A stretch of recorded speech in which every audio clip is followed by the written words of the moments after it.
Imagine you're 6 years old and you find out you have a bad heart. It was big, it was weak, and it just wasn't performing like a normal heart should. Living out your youth, knowing that at any time an already bad heart was going to get a lot worse. Basically, the way I was explained is if you make a fist, your heart is roughly the size of your fist. Mine was roughly the size of an NFL football. Trying to lead a normal, active childhood until one day at age 17. I was playing an indoor soccer game and just realized I couldn't run, couldn't jump, nothing. And what I thought was my asthma turned out later that evening after I went to the ER that I was in congestive heart failure. He was on an IV and he was getting medicine. What they told us was it was like a battery charger. It would charge the heart muscle so that it would pump. It just someday would quit. And as the months went on, it got worse. They said that the only way I was going to leave the hospital was a heart transplant. You don't know what's going to happen, especially hearing that 18 people a day pass away waiting on a life-saving organ. And I was really hoping not to be one of those statistics.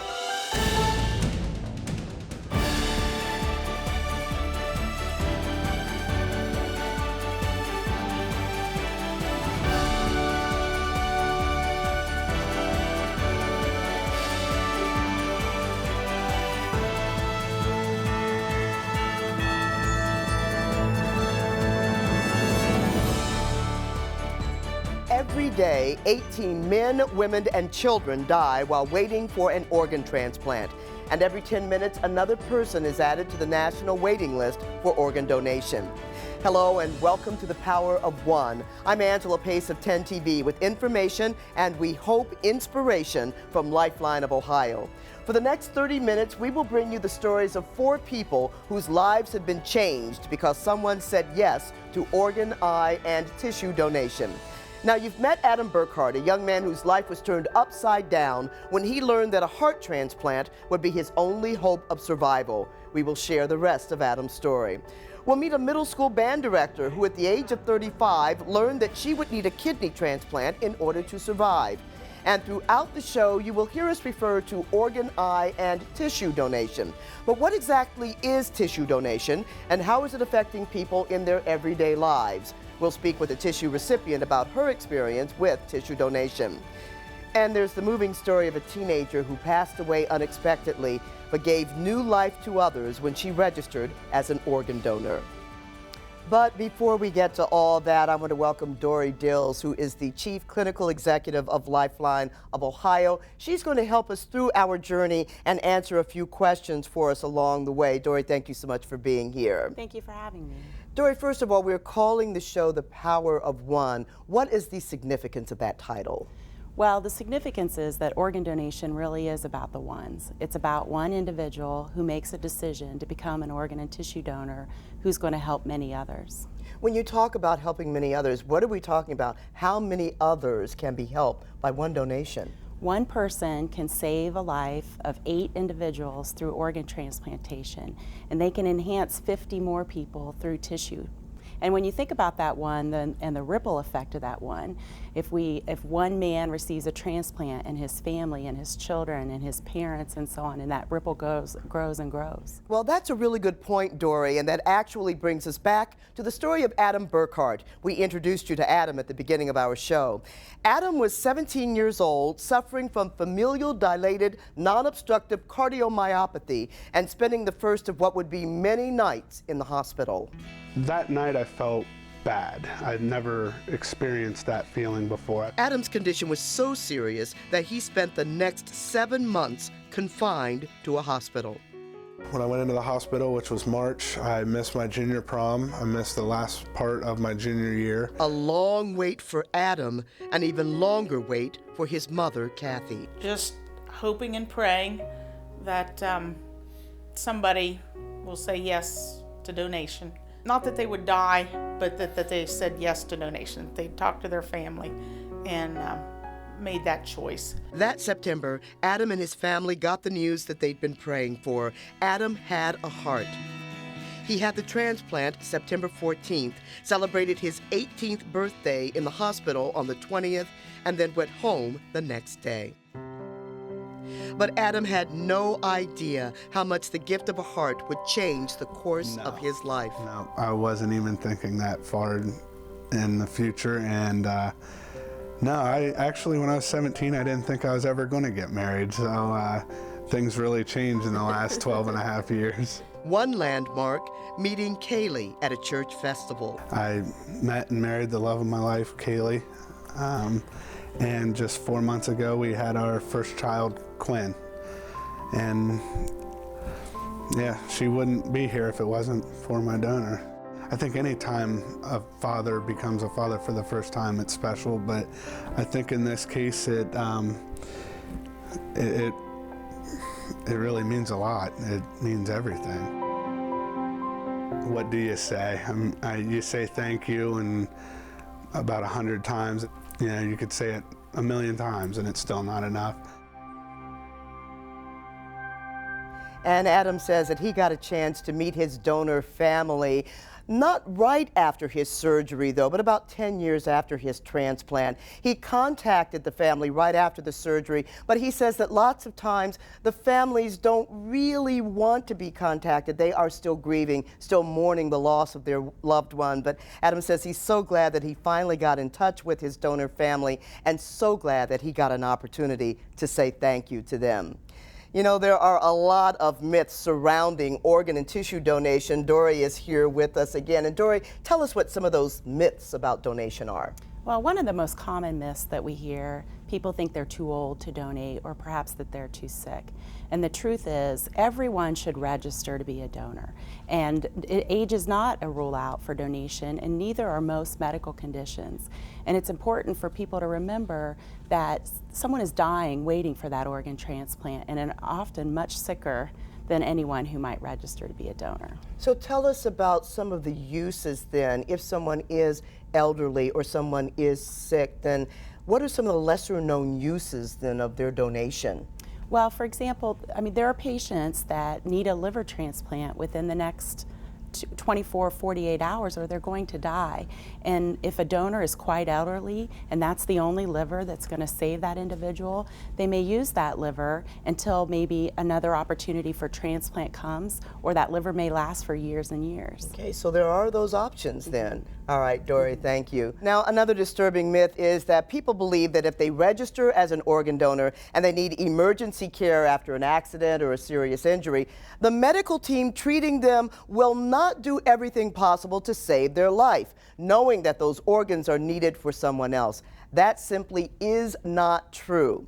But we want you to hear it directly from a medical professional who works in the field of trauma care. We visited with Dr. Diana Green-Shandos, the Director of Neuroscience Critical Care for Education, Quality, and Outreach at The Ohio State University Wexner Medical Center.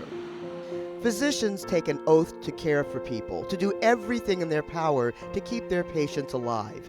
And yet there is a belief among many that emergency room doctors and trauma surgeons are hanging around ERs, ready to pounce when that last breath is taken. I think that that's something that they shouldn't worry about, because we have absolutely no idea who is an organ donor or who is not an organ donor when they come into the emergency room or the ICU. We're there to take care of them. We're there to save lives. When it gets to the point, clearly, that we're beyond the point of no return, then we call the appropriate people and they look at that. We still may never have an idea what their status is. Dr. Green-Shandos says many patients who become organ donors have had severe neurological injury, severe to the point of being life-threatening.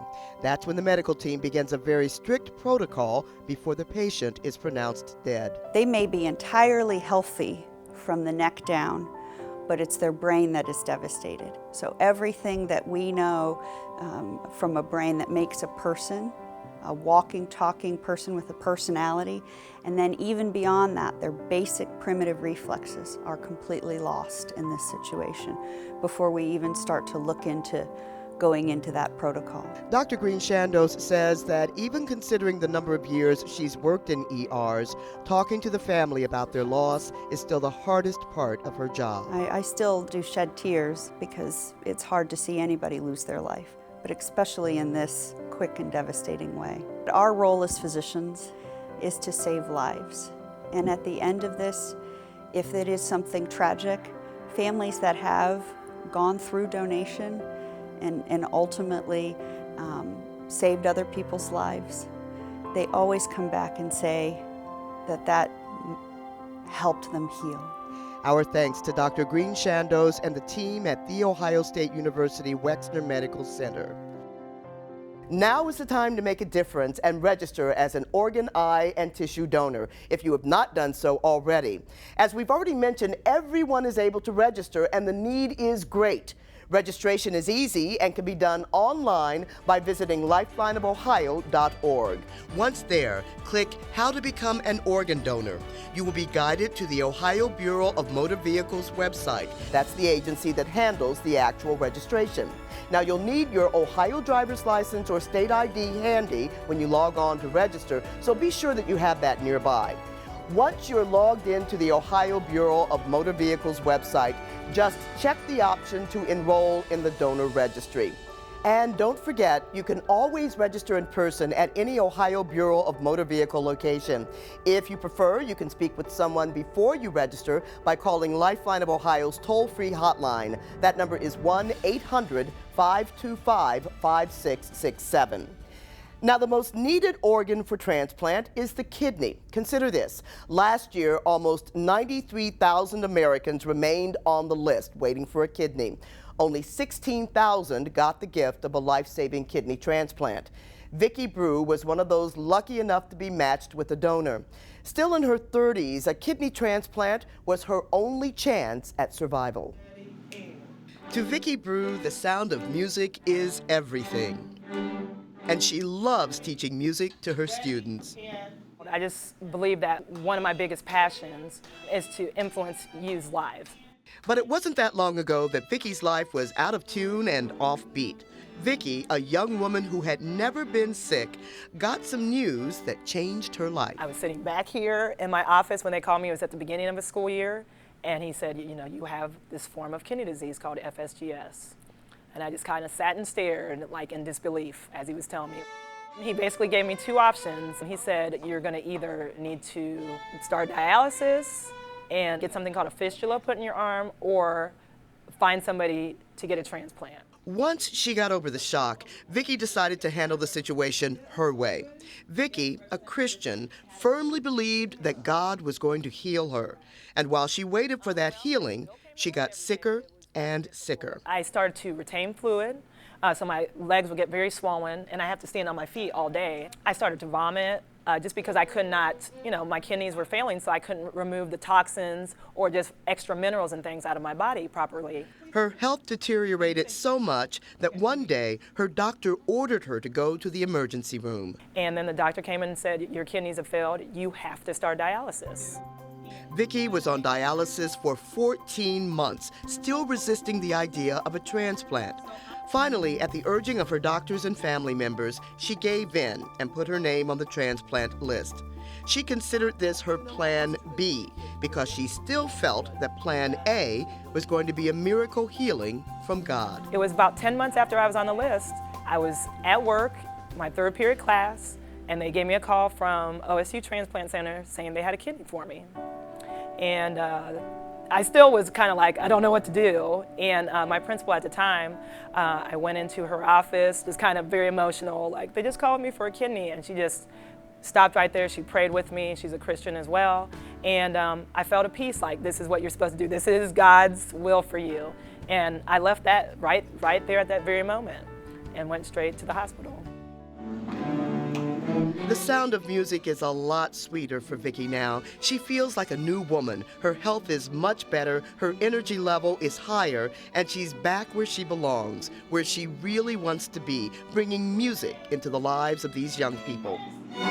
And her faith? Well, her faith is stronger than ever. I just basically think sometimes we get stuck on forgetting that, you know, God has put doctors here, surgeons, things like that, that there's a number of ways to receive your healing. Once you leave this earth, your organs, what are you going to do with it? You might as well use it to give the gift of life to somebody else. That's what Christianity is all about. It's about life. It's about having a great life, about making the most of your life. So if somebody has a chance to extend their life so that they can help somebody else here on this earth, why not donate? Vicky hasn't yet contacted the family of the person whose kidney she received, but she has this message for them. For my donor family, I just I don't even have the words to say. That's why it's been hard for me to write the letter. But I'm just so grateful just because you've made my life so much easier. I pray for you, my donor family. Now, Vicky said that she did some research about kidney transplants and learned that about 1/3 of all Americans waiting for kidney transplants are African Americans, but only 16% of donors are African Americans. Dory Dills, Lifeline of Ohio's chief clinical executive, is with us again. And Dory, we've already debunked a couple of myths about organ, eye, and tissue donation, but there's another one we need to talk about. That's right. Oftentimes we hear people think that it's against their religion, and the truth is it's not. In fact, most religions support donation and they think it's the ultimate gift, a very altruistic giving thing to do. How tough is it to get past that, though? Well, we encourage individuals to talk to their minister, their priest, their rabbi, and educate themselves about what their religion believes. But it is well known, though, that no major religions do not support donation. All right, and we did speak with Dr. Howard Washington. He's the pastor at Second Baptist Church in Columbus. We wanted to get his take on that excuse. Second Baptist Church on the Near East Side is the oldest African American Baptist church in Columbus. Community outreach is an important part of the church mission.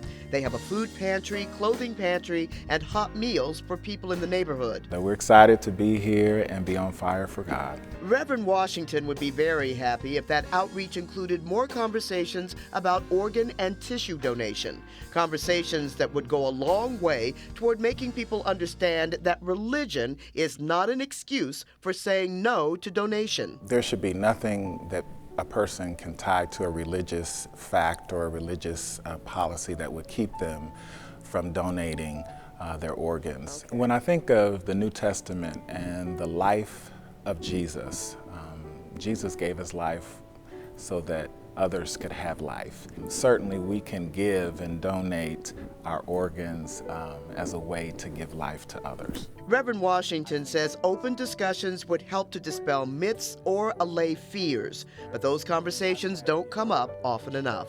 I think there needs to be more information, more education, and more transparency. And for someone to say they can't, for any reason, give the opportunity of life for someone else, they have to come up with a much better excuse. And our thanks to Pastor Washington. Now, Dory, we've talked about the need nationally for organ and tissue donation, but most of your work is focused right here in Central Ohio. That's right, Angela. Lifeline of Ohio serves all of Central Ohio. We go all the way down into Southern Ohio as well. And our job is to work with the hospitals in our service area to make sure that when a potential donation is happening, that they're able to facilitate that with us. And donors are happening every day in the United States. And organs that we recover here in Columbus may not necessarily go to someone in this city, but they may help someone in another state, and then other states may send organs here to help someone waiting in Columbus for a transplant. Well, it sounds like a fascinating network you've got going there. And that brings us to some startling statistics close to home. In Ohio, there are 3,455 people on the list waiting for a transplant. 790 of them are right here in Central Ohio. And in 2012, 172 Ohioans died waiting for a transplant. Now, that's about one every other day. Now, Dory, it's important to remind people to register for donation, even if they have told their family members that that's what they want. Why is that? Well, we encourage everyone to put their name in the Ohio Donor Registry. And the reason for that is the opportunity to actually be a donor is rare. Less than 1% of all deaths occur in a way where they can be an organ donor. And so we want everyone to register their desire to donate. And should that opportunity come, we'll know that they hope to do that. Now, this story is a rather sensitive subject, but a lot of folks are concerned about the condition of the body after organ donation. They're concerned whether or not they'd be able to have an open casket funeral for their loved one. Right. Organ donation, or tissue donation for that matter, is not going to prevent you from having the type of funeral that you want to have. In fact, it's not going to change the outward appearance of the body at all. They can plan whatever funeral services they'd hope to have and also be an organ and tissue donor. All right, that's got to be very reassuring to a lot of families then. Sure. Thanks, Dory. So you've heard us mention tissue donation, but what exactly is that? What tissue is used and how is it used? We met tissue recipient Kate Lusenhoff, a mother and teacher who sought to put her life back together after a battle with breast cancer. December 2011, Kate Lusenhoff got some scary news. I was diagnosed with early stage breast cancer. In addition to the early stage breast cancer, I was also told that I had another condition that would put me at high risk for invasive breast cancer in either breast in the future. And that led me to choose to have a bilateral mastectomy and breast reconstruction. The decision to go with the more aggressive treatment, to have both breasts removed, was a tough one, but one Kate thought would be best for her and her son. I need to be here for the long haul. I also need to be in the moment in his life, and I need to not be worrying about what's happening in my future with regards to breast cancer reoccurring. 3 months after the bilateral mastectomy, it was time for the reconstructive surgery. Kate decided on a surgery that involved using donated tissue as expanders to make room for the implants. The benefits to using the donor tissue, I can't imagine making a choice that wouldn't have included that. And I'm so grateful that it's a choice that my doctor had, because the chances for an incredible outcome were so much improved with the use of the donor tissue. Kate says she is now considered to be cancer-free, and the use of the donated tissue in her reconstructive surgery has enabled her to return to her active lifestyle. And that was a huge gift, a huge, huge gift, that I was without restrictions, but that I can run, I can ride my bike, I can do all the things that I used to do before, and it was made much easier for me by using the donor tissue.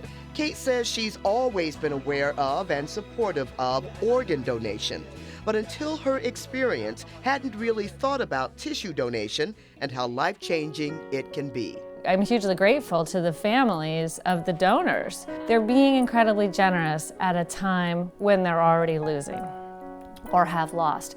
And the power of that gift is unbelievable. All right, so Dory, what are some other ways that tissue donations are used? There are multiple surgeries where tissue transplants take place. For example, if somebody needs a spine fusion and they may use a little piece of bone from a donor that may be used to repair their spine. But probably the most common tissue transplant that people are familiar with is a corneal transplant, which restores the gift of sight for an individual. There are also lots of burn patients that may get skin grafts that'll reduce their pain and infection that they have from burns. So a variety of different surgeries. All right, Dory, thank you. We have one final story for you. It's the story of a donor's family, a mother who, after losing her daughter, would discover the legacy that her daughter left behind. Lindsay Jones was full of life. I talked to some of her teachers. They say we could hear her coming down the hall way before she even got to class, because she just made a grand entrance. And the light of her mother's life. Lindsay was truly my best friend. And she had her life all planned out. She wanted to go to Loyola. She knew she was going to go to Rome and Ireland on this traveling nursing program that they had. She was going to meet her future husband in Italy. She was going to have 3 boys, which she already had the Italian names picked out. And it's so weird to me that Lindsay's recipients were 3 males. So it's like she got her wish. But Lindsay's plans, like her young life, were cut short when she and her best friend went to the gym to work out. Lindsay was on the treadmill when she fainted. The rescue squad came. Lindsay was rushed down to Riverside Hospital. About an hour after we were there, a doctor came out, and he identified himself as a neurosurgeon. He told us that they had done extensive tests on Lindsay and that every test showed that Lindsay had absolutely no brain activity and that she was gone. A brain aneurysm had claimed Lindsay's life. She was 17 years old. In the ER, they sent a representative from Lifeline of Ohio to talk to our family about the possibility of organ and tissue donation. The representative asked me if Lindsay wanted to be an organ donor. I immediately said yes. A year and a half earlier, when Lindsay got her driver's license, she had checked the organ donor box, and Kathy knew she had to honor her daughter's wishes. She had absolutely no qualms about the kind of care her daughter got in the emergency room. I know that the doctors did not know Lindsay was an organ donor. The doctor's job was to save my daughter's life. And I knew that the minute that that rescue squad pulled in with Lindsay, they were there to do their job.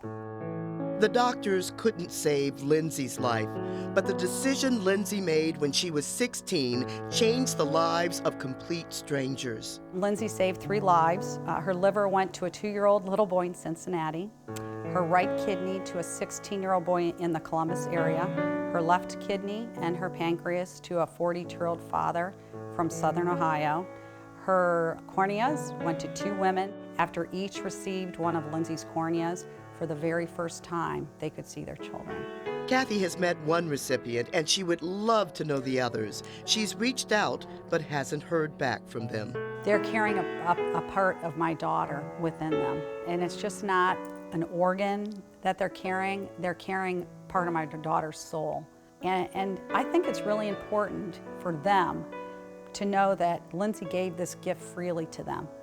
I never want them to feel guilty for receiving this gift from Lindsay. I can almost see like a gift-wrapped box being presented to them from her. I don't want them to be sad. I want them to be happy that she was the one to give them a second chance at life.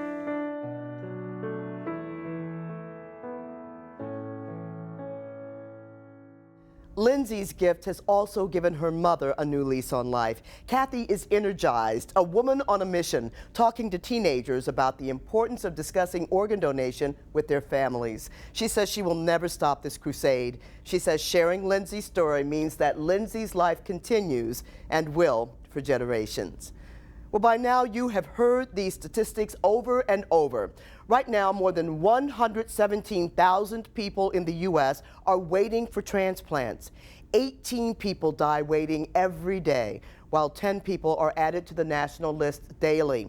But, Dory, it's important to remember that when it does come to organ donation and waiting in line for a donation, that all people are created equally. That's right, Angela.